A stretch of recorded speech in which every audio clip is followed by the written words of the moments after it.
I still remember the day Emma was born. I was 5, and Mom and Dad told me I was going to be a big sister. They said it would be wonderful, that I'd have a best friend for life. What they didn't mention was that I'd also become invisible. My name is Paula, and growing up in the Mitchell household meant learning early on that there was a clear hierarchy, Emma at the top, and me somewhere below the family dog. It wasn't subtle either. Every morning, Mom would make Emma's breakfast to order: 2 eggs, sunny side up, toast cut diagonally, just how my princess likes it, while tossing me a box of cereal. The differences showed up everywhere. When I needed braces, Dad complained about the cost for months. 2 years later, Emma needed them too, and suddenly money was no object. They even got her the fancy clear ones I'd begged for but been denied. My straight A's were met with distracted nods, while Emma's C+ in math earned her a celebratory dinner at her favorite restaurant. Birthday parties were another sore spot. Mine were simple affairs: supermarket cake, a few friends in the backyard. Emma's? They were full-blown productions with bounce houses, hired entertainers, and custom-made cakes. I once overheard Mom telling her friend, "Well, Emma just appreciates these things more. Paula's so practical." The worst part was watching Emma change. She started out as a sweet kid. We used to build blanket forts together and make up silly stories. But year after year of being treated like she could do no wrong took its toll. By the time she hit middle school, she'd become exactly what you'd expect. "Paula, where's my blue sweater?" she'd demand, ransacking my closet without permission. "That's mine, Emma. Mom bought it for my birthday." "Well, I need it for Jessica's party." "Mom, Paula won't share." And inevitably, "Paula, don't be selfish. Let your sister borrow it." I learned to pick my battles, to expect nothing, to find validation elsewhere. School became my sanctuary. While Emma was being showered with praise for participating in the school play, she had 2 lines: I was winning science fairs, acing AP classes, and quietly building my escape plan. When my acceptance letter from State University arrived, full scholarship, I thought maybe, just maybe, they'd be proud. Instead, dinner that night was dominated by Emma's dramatic retelling of her 7th grade student council election campaign.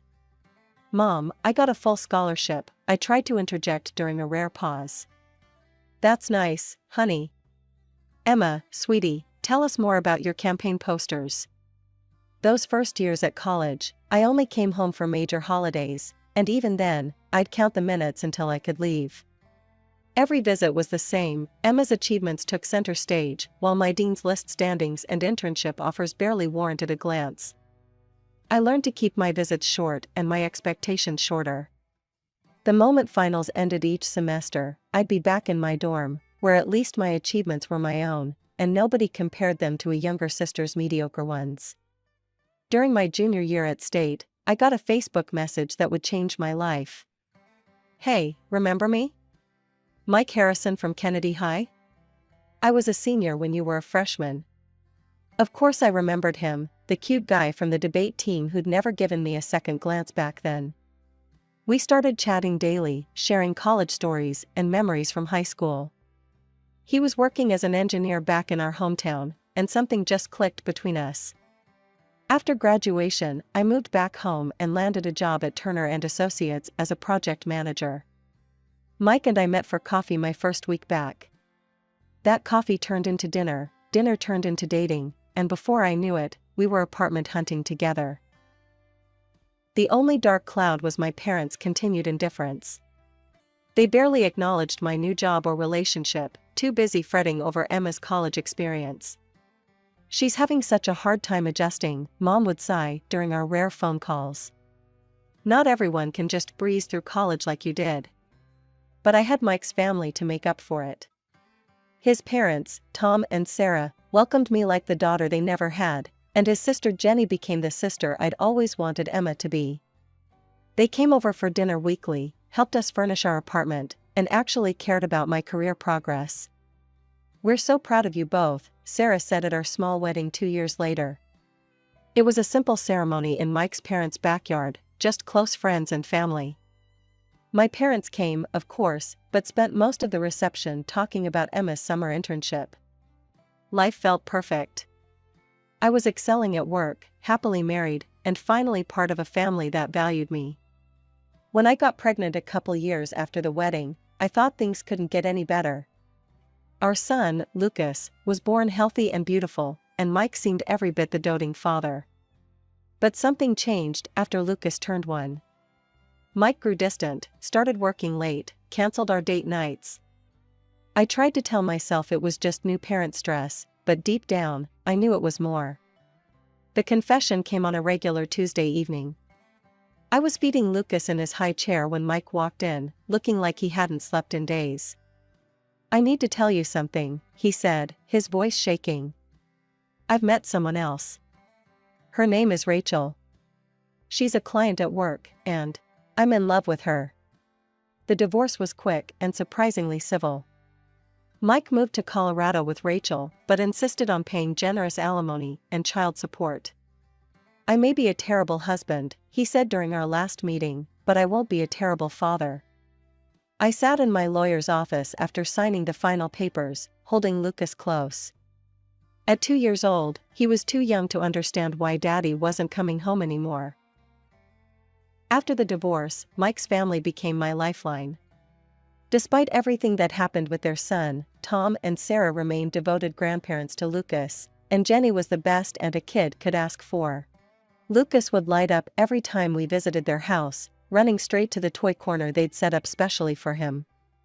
Tom would get down on the floor to play with trucks, and Jenny always had some new game or craft project planned. My own parents' house was a different story entirely. I tried visiting them occasionally, hoping they'd want to build a relationship with their only grandchild, but it was painful to watch their indifference. "Paula, don't let him touch that vase," Mom would snap, barely looking up from her magazine. "And make sure he doesn't run around too much. He'll scratch the hardwood floors." Lucas would cling to my leg, sensing the cold atmosphere. The contrast became even more stark when Emma would show up during our visits. "There's my successful girl." Dad would beam as Emma breezed in, talking about her new job at some trading company. They'd completely ignore Lucas's attempts to show them his latest drawing, too busy hanging on Emma's every word about office politics and client meetings. Those visits became less and less frequent. Instead, I focused on what I could control, my career and creating a stable, loving home for Lucas. With Jenny and her parents happy to help with childcare, I started taking on more challenging projects at work. "The Singapore account is high risk," my boss warned when I volunteered to lead it. "No one's been able to close this deal in 3 years." "I can do it," I said firmly. And I did. 3 months of late nights, video calls across time zones, and detailed proposals later, I not only closed the deal, but expanded it to twice its original size. More successful projects followed. Each one built my reputation further, until I was the go-to person for our most challenging clients. The promotion to senior account director came with a corner office and a salary that made my eyes water. To Paula Mitchell, my team toasted after I landed the Microsoft account, the miracle worker. The bonus from that deal was the final piece I needed. That weekend, I took Lucas house hunting. "This one has a park nearby," the realtor said, showing us a beautiful 3-bedroom apartment. "And the school district is excellent." Lucas ran from room to room, excited about having his own space for all his toys. I watched him exploring, calculator app open on my phone as I ran the mortgage numbers one more time. "We'll take it," I said. That night, as I tucked Lucas into his bed at our old apartment for one of the last times, he asked, "Mommy, are we really getting a new home? With my own room?" "With your own room, and a special art corner, and space for all your books." He hugged me tight. "You're the best mommy ever." In that moment, I realized something. While I couldn't change my past or my parents' behavior, I could break the cycle. My son would never doubt his worth or feel second best. It was amazing how quickly things changed after word got out about my promotion and new apartment. My phone buzzed with a text from Mom. "Sweetie, we haven't seen you and Lucas in ages. Why don't you come over this weekend?" I nearly dropped my coffee. This was the same woman who'd spent the last 5 years barely acknowledging my existence. I thought about Lucas, who still asked about his grandparents sometimes. Maybe people can change? The next weekend, I took Lucas to their house. The difference was startling. "There's my favorite grandson," Dad called out as we walked in. Considering Lucas was their only grandson, this wasn't saying much, but still. "Look what Grandma got you." Mom produced a new toy truck, something she'd never done before. "And I made cookies. You do like chocolate chip, right?" Lucas, too young to remember their previous indifference, was delighted. I watched as my mother actually got down on the floor to play with him, something I'd never seen her do before. "Paula, honey," Mom said later, while Lucas was occupied with his new truck, "we'd love to have him over more often. Maybe some weekends? You must need a break sometimes." It was surreal, but I decided to go with it. What was that saying about not looking a gift horse in the mouth? Over the next few months, my parents became surprisingly involved grandparents. They started asking for Lucas to stay over on weekends, and I used that time to catch up with Jenny. "You seem happier," Jenny observed during one of our shopping trips. "More relaxed." "It's nice seeing them finally make an effort," I admitted. "Even if I know why." The why became clearer when the requests started coming. Small at first, Mom needed help with a plumbing bill, Dad's watch needed repair. Little things that were easy enough to cover with my new salary. "Of course I'll help," I said each time, remembering all the dance lessons and summer camps they'd paid for Emma but denied me. It felt good, in a way, to be the one they turned to now. Then I heard about Emma through the family grapevine. Her job at the trading company wasn't going as planned, she'd been passed over for several promotions. "It's just office politics," Mom defended during one of our new regular family dinners. "They don't recognize talent there." The requests for money grew larger. A new refrigerator, home repairs. Then came the big one. "Sweetheart," Dad said one Sunday, while Lucas was napping upstairs, "we've been thinking of getting a new car.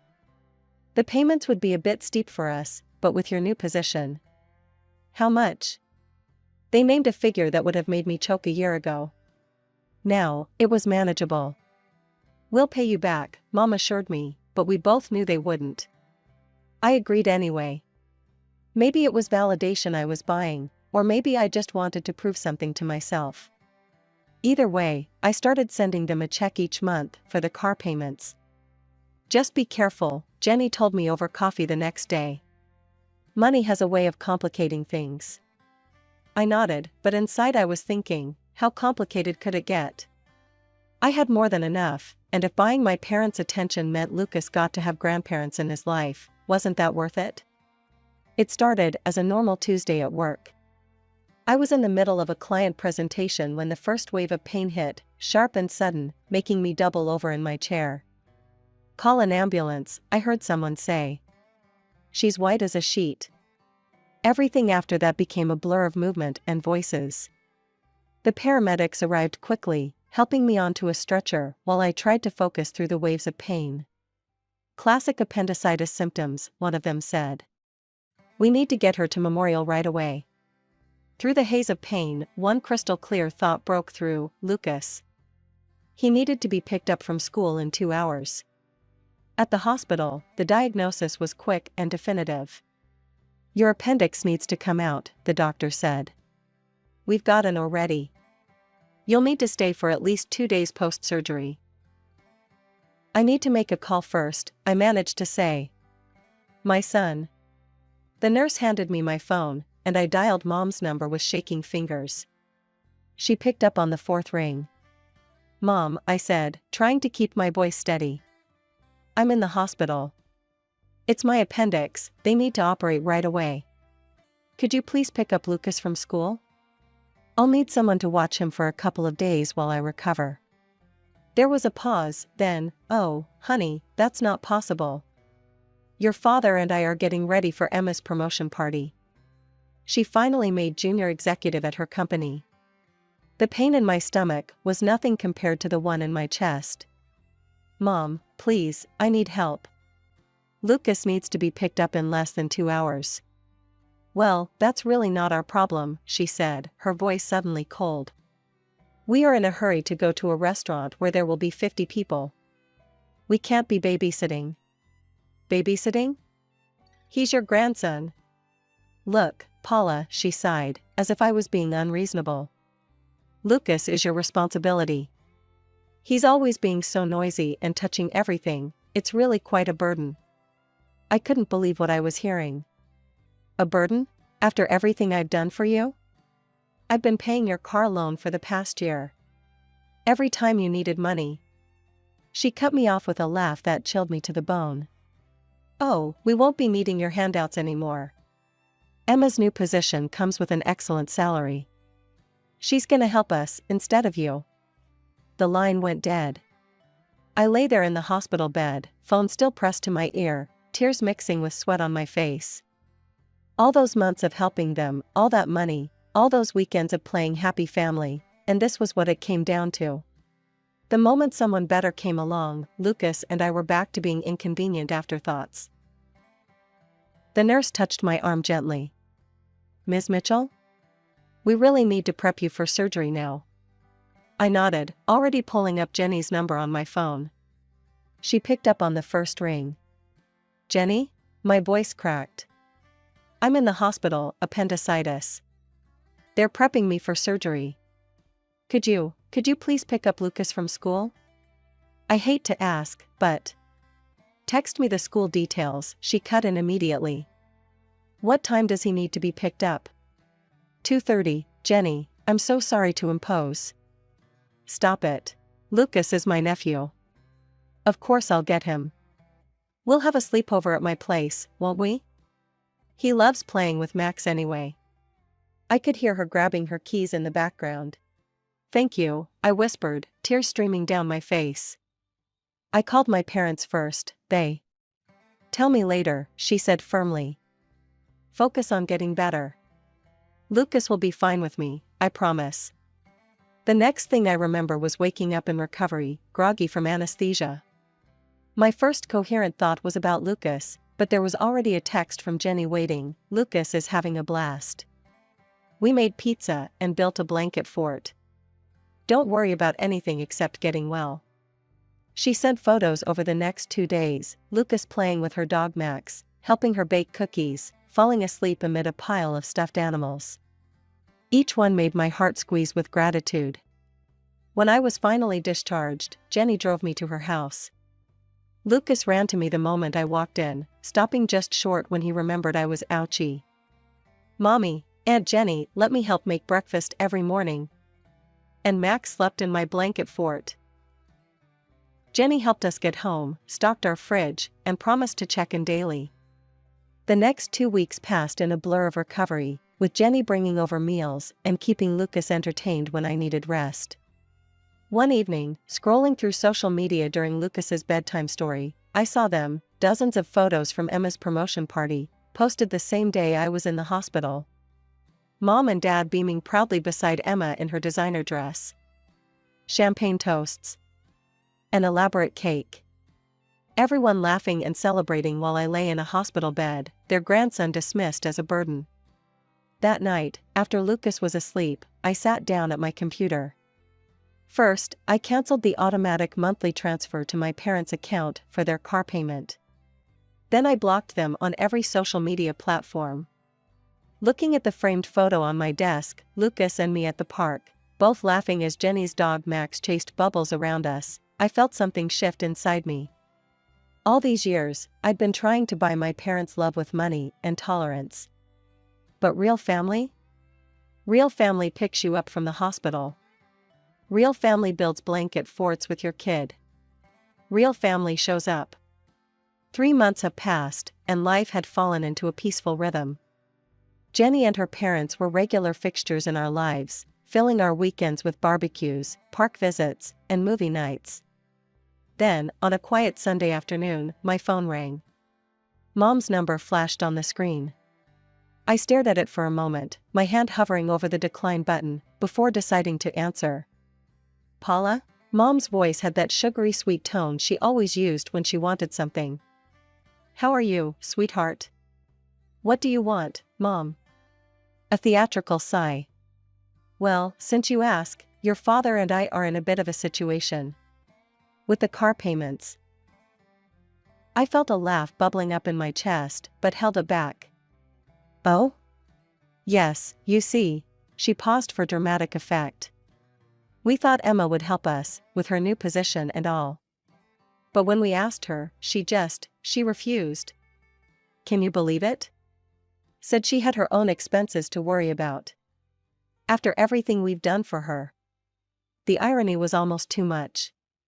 "We were hoping," she continued, her voice getting smaller, "that maybe you could start helping with the payments again? Just until we figure something else out." This time, I couldn't hold back the laugh. It burst out of me, sharp and bitter. "Paula, this isn't funny. We could lose the car." "You know what's funny, Mom? 3 months ago, I was being wheeled into emergency surgery, and you called my son, your grandson, a burden. You couldn't be bothered to help us, because you were too busy celebrating Emma's promotion. The same Emma who now won't give you a dime. We were just busy that day. You know how these events are." "No, Mom. I know exactly what it was. I was useful when I was paying your bills. The moment you thought Emma could replace me as your personal ATM, Lucas and I became inconvenient again. That's not fair. We've always..." "Always what? Always favored Emma? Always treated me like I was second best? Always took my help for granted until something better came along? Paula, please. You called my financial help handouts, remember?